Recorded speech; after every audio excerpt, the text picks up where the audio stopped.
Sud Radio Invino, 12h30, 13h. Alain Marty. Bonjour à tous les amoureux du vin et de la modération. Ravi de vous retrouver pour célébrer la 1000e de Invino depuis la création de l'émission. C'était en 2004. Vous le savez, nous sommes la seule émission de radio au monde en langue française. En tout cas, on essaie pour le français. À 100% consacrée aux vins et aux spiritueux. Chaque semaine, on voyage au son des vignerons qui nous font partager leurs belles histoires de vin, histoires d'amour également.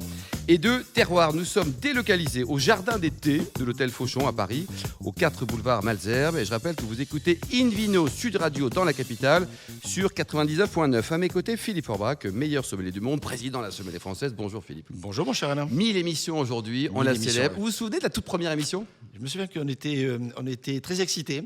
Et en même temps, on l'est toujours. On était particulièrement excités pour démarrer. En même temps, je disais, bon, on va faire vite la première, peut-être la deuxième, parce qu'on n'est pas sûr qu'on puisse continuer très longtemps. C'est vrai qu'on avait peur, la loi Evin et compagnie, qu'on nous interdise l'émission. Et nous étions dans les studios de BFM à l'époque, du côté du périphérique, du côté de la porte de Versailles. Et vous m'aviez posé comme question, justement, qu'est-ce que c'est le métier de sommelier ? Et puis ensuite, quel était effectivement mon meilleur souvenir. C'était quand même une question puissante déjà. On sentait que c'était le début de l'émission. Et j'avais répondu que mes vins coup de cœur, et ça n'a pas changé, ce sont les vins de la vallée du Rhône en particulier. Aujourd'hui, un menu qui prêche, Philippe, comme d'habitude, la consommation modérée et responsable, avec un joli plateau d'invités, Patrick Bruel et puis François-Xavier de Maison, côté Bacchus, mais également le chef 3 étoiles Gilles Goujon, pour nous parler du meilleur de la gastronomie, du vin aussi. Et pour ce week-end spécial 1000e, on va accueillir un premier invité. C'est notre chef à tous, Patrick Roger, le directeur général de Sud Radio. Bonjour Patrick. Bonjour. Alors avant de parler de vin, Sud Radio ça cartonne, notamment le YouTube avec des pages vues, là, des millions de personnes. Oui, c'est vrai, 13 millions de pages vues de vidéos globalement chaque mois. C'est un vrai succès et c'est une renaissance de Sud Radio qui correspond aussi d'ailleurs parfaitement à ce que vous faites dans Invino. C'est-à-dire que cette radio, elle est beaucoup attachée au terroir, au territoire et c'est un peu la radio des campagnes, mais pas au sens péjoratif. Au sens positif. Au sens positif, c'est-à-dire montrer toute la vitalité qu'il y a sur l'ensemble en fait des terroirs, parce que bien souvent, et on l'a vu à travers la crise du Covid, que les villes on s'enferme, on ne vit plus, ou on a du mal en fait à vivre, d'où l'appel d'air en fait aujourd'hui avec beaucoup de gens qui veulent retourner dans les campagnes. Cela dit, ils le disent bien souvent et ils ont de bonnes intentions. Quand ils remettent le pied à la campagne, ils voient que c'est pas si simple. Effectivement, les vaches, tout ça, c'est sympa. Oui, voilà. oui, non mais il faut vivre avec tout. Non mais il faut vivre avec tout. Alors, moi, je suis un enfant de la campagne, donc je connais parfaitement. Et souvent, quand j'en vois dans les studios qui ont ce discours, je leur dis mais qui ont d'ailleurs, moi j'aime beaucoup la vague écolo, mais certains n'ont que la couleur. Après, quelques noms peut-être, Patrick, de faux écolos. Non, mais bien sûr, parce que l'écologie c'est un tout, quoi. Et bien souvent on ne la voit qu'avec un certain prisme, quoi. Alors que il faut penser à l'ensemble, certes, à notre planète, à notre devenir, mais aussi à l'ensemble de nos terroirs. Et quand j'en vois certains qui s'attaquent à l'agriculture sans en connaître véritablement les bienfaits de cette agriculture. Même il y a eu dans les années 70, c'est vrai, des années 50 aux années 70, une surexploitation probablement en fait, de nos ressources. Et puis parce que il fallait aussi se battre. C'était une époque particulière. Il y avait des besoins, bien sûr. Il y a des besoins. Patrick Roger, journaliste, animateur, patron de radio, patron de télé, tout ça on connaît. La star on connaît. Par contre, non, Patrick je suis pas Roger, une star, moi. Patrick Roger, côté Bacchus, côté vin, côté plaisir, racontez-nous. Vous avez commencé par des vins sucrés. Oui, comme c'est beaucoup vrai. de monde, Philippe. C'est vrai, moi j'ai commencé avec les vins d'Anjou. Je ne sais pas si vous les connaissez, mais des petits cabernets d'Anjou, des bons petits rosés, des blancs, liquoreux un peu, du coteau du Léon, des vins qui étaient... alors ça m'impressionnait toujours parce qu'ils avaient 15 ans, 20 ans d'âge, des années 60. Alors moi je suis né en 65, à chaque fois je demandais l'année 65, c'est pas la meilleure année je crois en vin. Non, mais il y a pire, il y a 1960 mon cher Philippe Forbach. Et donc j'ai commencé à apprendre à boire effectivement le vin à travers les coteaux du Léon et tout ce qui était Aubance, après, qui sont des petits vins, des petits producteurs. Je suis jamais allé sur forcément des grands producteurs, et puis après j'ai évolué progressivement. Et alors Patrick, avant de passer la parole à notre nouvel invité, là, vos 3 derniers coups de cœur, c'était quoi? Je sais que vous aimez les vins du Sud, par exemple, ceux de Jean-Claude Mas, par exemple. Oui, de Jean-Claude Mas, oui. J'aime beaucoup. Moi, je vais vous dire, beaucoup disent on adore le Bourgogne, etc. Moi, j'ai toujours été grave. J'aimais tous ces vins du Sud-Ouest. Oui, non, mais les vins du Sud-Ouest. Ensuite, progressivement, là-bas, il y avait aussi Côte de Blaye, Côte de Bourg, des petits vins, encore une fois, plutôt que les Haut-Brion, les Pessac, évidemment, les Pomerol, qui sont des bons vins. Et progressivement, j'ai évolué. Je suis allé vers les Bourgognes, le Gevrey, Chambertin et ces vins. Et aujourd'hui, je vais davantage vers des plus petits vins, de tout petits producteurs. Et je l'avoue, sans sulfite et un peu plus bio. Parce que j'en bois beaucoup moins et c'est la fameuse vague écolo, je ne sais pas si c'est ça, mais j'avoue que j'aime bien aussi ces vagues. Merci beaucoup. Patrick, vous restez avec nous. Invino Sud Radio accueille maintenant François-Xavier de Maison. Bonjour FX. Bonjour. Alors, racontez-nous votre actualité là, à Orvin, ça pétille là, du côté de la Champagne. Oui, nous tournons un film de Nicolas Vanier qui se passe en Champagne, avec Stéphane de Groot, Eric Elmosnino, Sylvie Testu, Elsa Zilberstein, Sophie Zelma, Valérie Carton, enfin j'en passe. Toute une bande, on est bien, on est dans les vignes de Champagne. Il y a pire quoi. Oui, il y a pire. Franchement, il y a pire. Racontez-nous votre histoire de vin, le domaine Mirmanda. D'abord, le Roussillon. Vous avez atterri pourquoi pour le Roussillon? C'est une histoire de vin ou une histoire d'amour au départ? C'est une histoire d'amour, vous le savez en me posant cette question. Pas du tout. Petit canaillou. Pas du tout. Oui, effectivement, mon épouse est de Thuir, un petit village du Roussillon. Le pays du bière. Exactement. Il y a la plus grosse cuve du monde, 1 100 000 litres. Vous nous confirmez, Philippe, 1 100 000 litres. Vous avez compté ou pas, Philippe? Oui, je croyais que est-ce que je les ai bu? Non, je ne les ai pas bu, mais effectivement, j'en ai conscience. Voilà, et effectivement, il y a eu une rencontre sur place avec Dominique Laporte, meilleur sommelier de France, meilleur ouvrier de France. Un garçon formidable. Un garçon formidable. Vous l'avez croisé comment, par hasard ou... Oui, par hasard, par un garçon qui s'appelle Serge Goukassian, qui sévit à Carpentras, chez Serge, qui fait de la truffe, et qui aime le vin. François-Xavier, tu veux boire du vin? Tu veux dans la truffe? Et qui est ami avec la famille Brunier, Perrin, Yves Gangloff, Thierry Germain, qui est plus dans la Loire, lui, et qui m'a présenté tous ces vignerons du Rhône. Et les Vernets aussi. Les Vernets, Christine et Paul Amsalem. Que l'on salue, oui. Voilà, ce sont des gens formidables qui sont devenus tous des amis.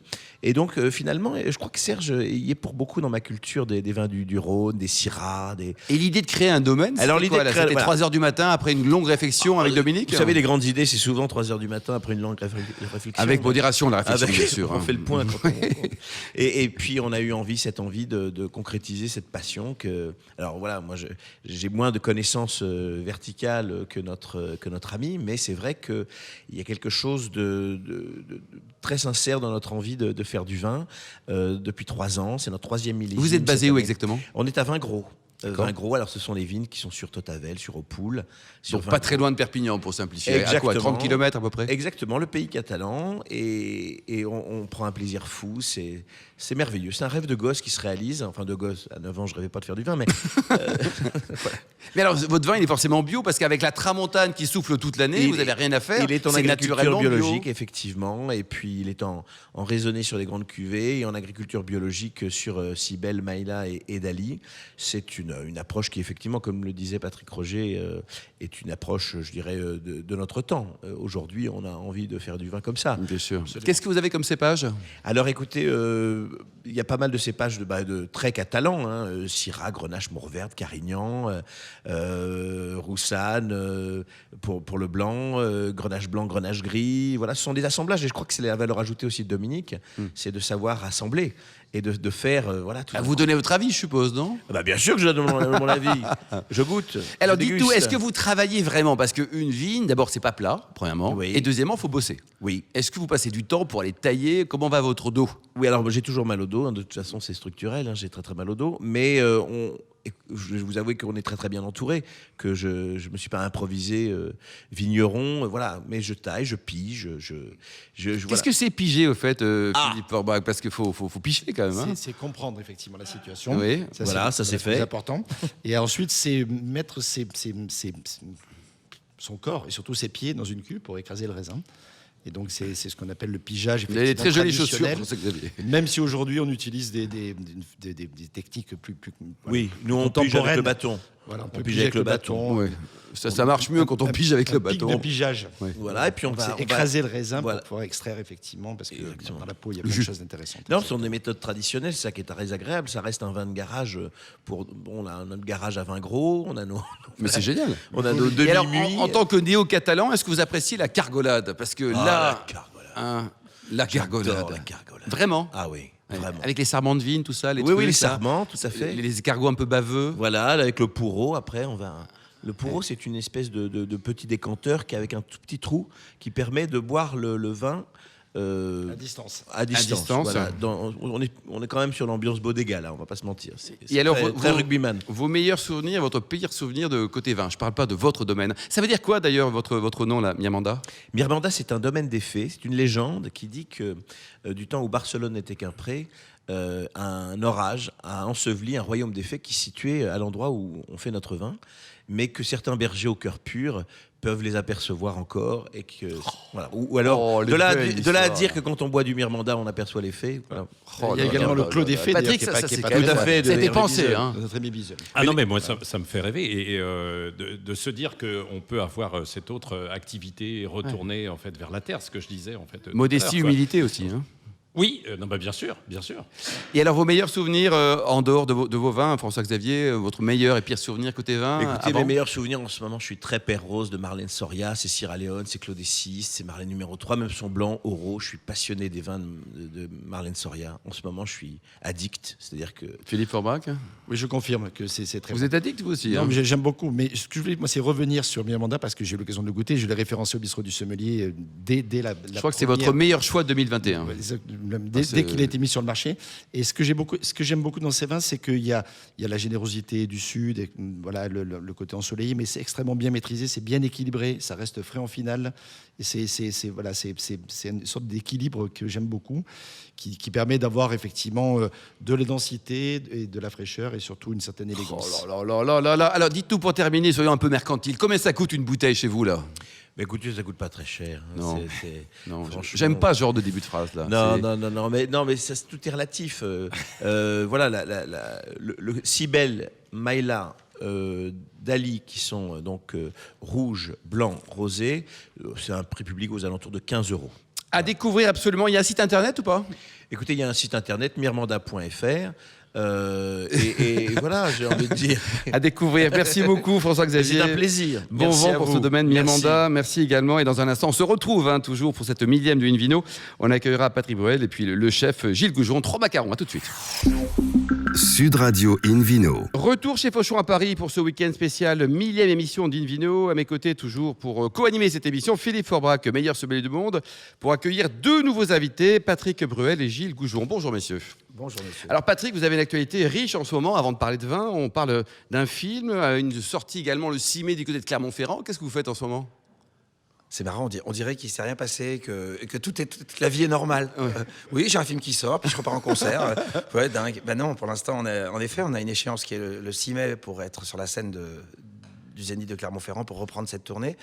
Mais pour l'instant, comme on ne nous dit rien, est-ce que le rien veut dire allez-y, vous pouvez aller chanter, parce qu'il y aura moins de 5000 personnes, ou est-ce que le rien veut dire non, vous ne chantez pas tant qu'on ne vous dit pas oui, mais ça serait bien qu'on nous dise quelque chose juste pour moi et puis les 74 personnes qui sont sur la route avec moi, ça serait bien, et puis pour le public qui attend avec impatience, ce serait bien qu'on sache quelque chose. Normalement, vous y êtes, normalement. Ben, je pense franchement, si on dit rien d'ici là, je vais prendre ça content, puis je vais y aller. Ouais. Alors, je serai tout seul. Le film Villa Caprice. Villa Caprice devait sortir donc l'année dernière, et ensuite il devait sortir au mois de septembre, ensuite au mois de novembre, ensuite au mois de janvier. Et puis là, je pense qu'il y a une fenêtre, si on parle d'ouverture des salles autour du mois de mai, justement. Donc peut-être entre mai et juin, il y aura ce film auquel je tiens beaucoup d'ailleurs, qui est un face-à-face, un duo extraordinaire avec Niels Arestrup, sur fond de scandale financier, c'est un tête-à-tête entre un homme d'affaires et un avocat. Et j'adore ce film, j'adore ce rôle, et j'aimerais bien qu'ils prennent vie, comme tous mes camarades en ce moment, qui ont des films en boîte et qui aimeraient bien les voir exister. Ouais. Alors, du scandale financier à la rémunération en liquide, on parle de vin maintenant, mon cher Patrick. Il paraît que vous avez une star dans la vie, c'est Philippe Forbach. Est-ce qu'il vous a tout appris sur le vin, quoi? Il m'a pas tout appris, mais il a contribué à aiguiser mes connaissances, en effet. Et ensemble, on a fait un chemin assez formidable.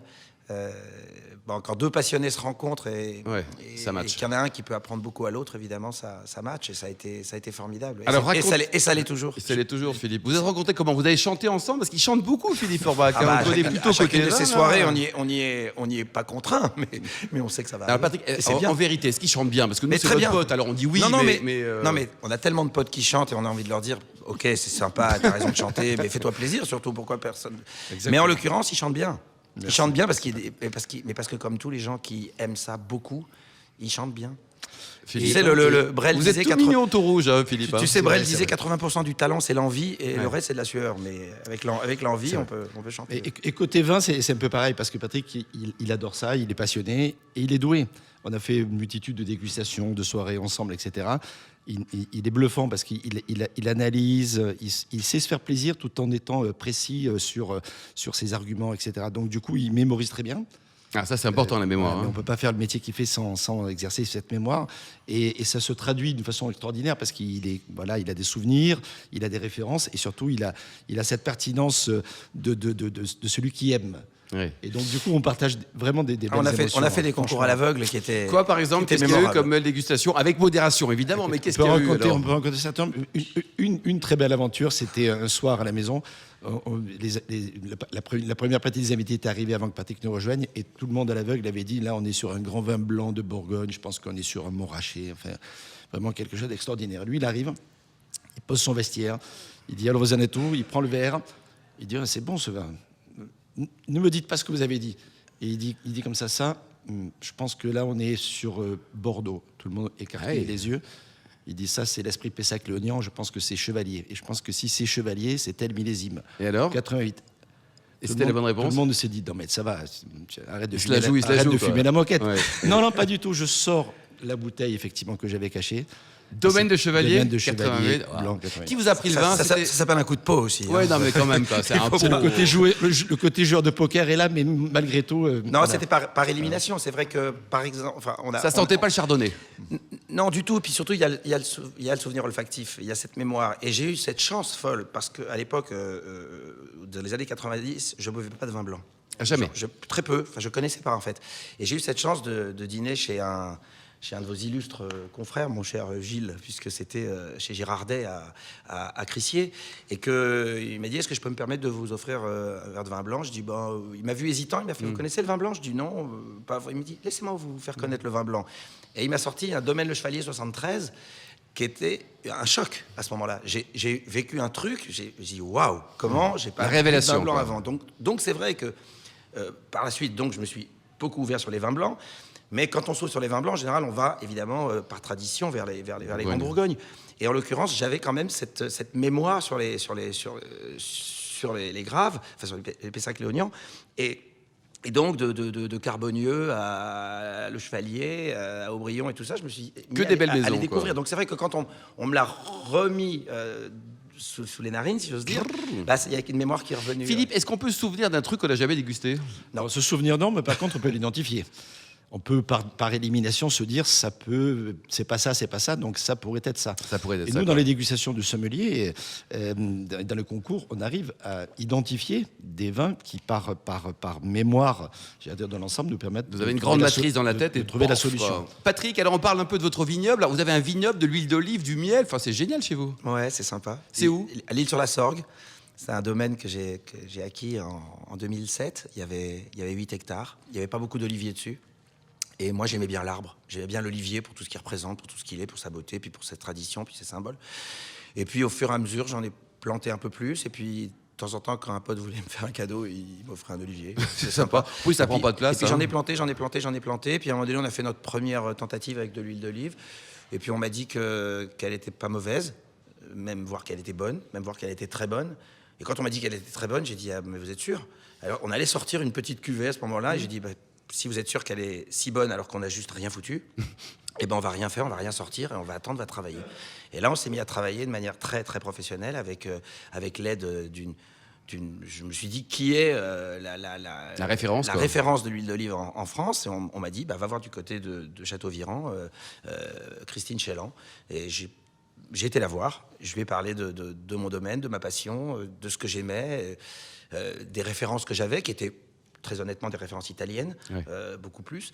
Et soudain, en me faisant goûter un peu ce qu'elle faisait, et en voyant ma propriété, et en voyant mes huiles, enfin mes olives, qui étaient de la glando pure, on a travaillé ensemble, et on a tellement bien travaillé que dès notre première cuvée, on a été médaille d'or à la Fidole, et puis 3 ans de suite. Comment elle s'appelle la marque ? Il y a une marque ? Ça s'appelle H de Léos. H de Léos. Voilà, et alors le vin, vous avez planté récemment ? Alors on a planté il y a 2 ans, 2 ans et demi, et Et je crois que notre terroir est incroyable, puisque Philippe peut en témoigner, parce qu'il est venu, et on a vu ça pousser de manière extraordinaire. Du coup, on a fait une première récolte là, en septembre. Ouais. On sait bien que ça sera pas du rouge. Donc, du coup, on nous a aiguillé sur peut-être une idée de rosé qui est très éloignée de ce que j'aime ou de ce que je fais d'habitude. Mais en attendant, pourquoi pas? Mais en attendant, pourquoi pas? Et il s'avère que le rosé a un petit goût assez sympathique. Et puis comme je lui ai donné le prénom de ma maman, ça s'appelle Cuvée Augusta. Oh, c'est donc mignon, je me ça. dis que voilà, il a cette... Est-ce que Gilles Goujon, vous achetez le vin, le futur vin de Patrick? Quand on sera en vin, pardon de répondre avant Gilles, quand on sera dans notre vin vraiment, là on sera sur un triple cépage, on sera en Grenache Syrah Cabernet avec un gros travail. Donc à ce moment-là, j'irai en équerre. Toc, salut. Une très belle équipe. Merci aussi, beaucoup en tout cas. Lilian Berillon s'est occupé notamment de la vigne et puis Et Stéphane de Renoncourt. Et Stéphane Delancourt, donc un joli plateau. Merci beaucoup en tout cas Patrick Bruel. Alors Gilles, racontez-nous, vous êtes quoi au départ? Cuisiner naturellement, votre famille, tout ça, qui vous a donné envie de cuisiner? C'est quand même pas Philippe Orbach encore.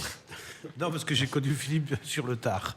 Parce que vous êtes né à Bourges en 61, qui est une super année pour le vin, 61. Exactement. Je ne connais pas encore donc, le vin de Patrick. En revanche, je connais bien son huile d'olive.